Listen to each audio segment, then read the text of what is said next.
In this video, I'm going to be using one of my Botanical Lino print kits that I sell from my Etsy shop. For this tutorial, I'm going to be using the inks and the roller.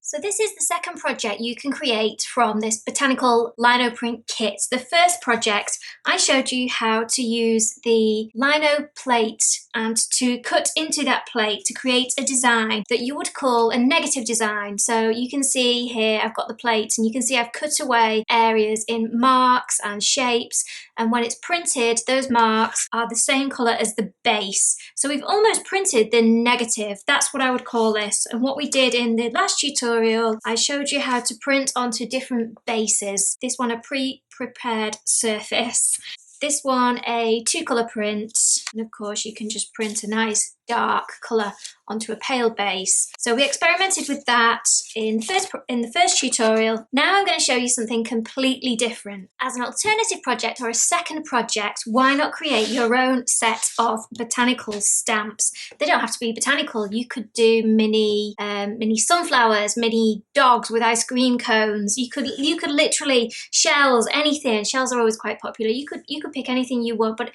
it's quite a nice beginner's project. And you can see here I've used my stamps, and these are a few of the stamps that I've created. I've used them here to print onto greetings cards to send to people, to friends and family.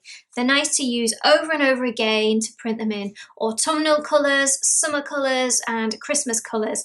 And you can see that you can use as many as you want or as few as you want, and you can print them in different directions and orientations.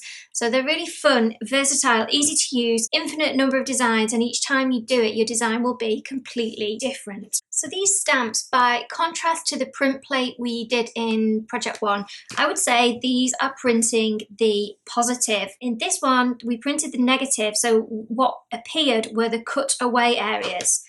For this project, we're going to do pretty much the opposite, and you're going to be cutting away the outline. So ultimately what prints is what's left behind, and you get a positive image instead of a negative. Hopefully that makes a bit of sense. You can see I've cut away the background, so what's left behind will be printed.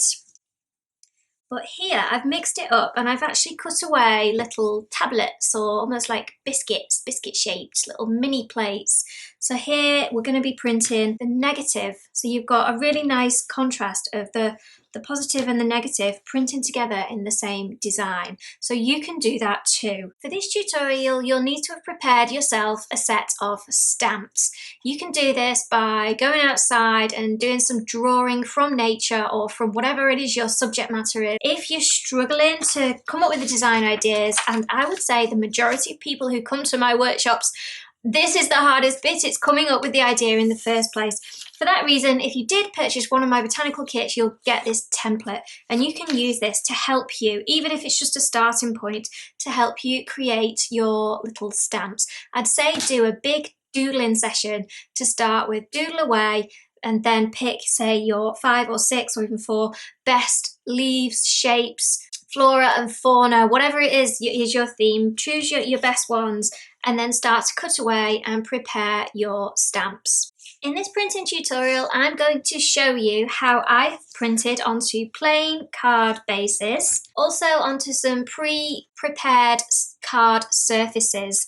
And you can check out one of my other tutorials on how to prepare these surfaces. It's often handy to use a piece of lino as a print plate before you make any marks, before any pencil marks, before any cut, anything. Exactly as it comes out of the packet, you can use this to ink up and produce your own pre-surfaces over which you can then print.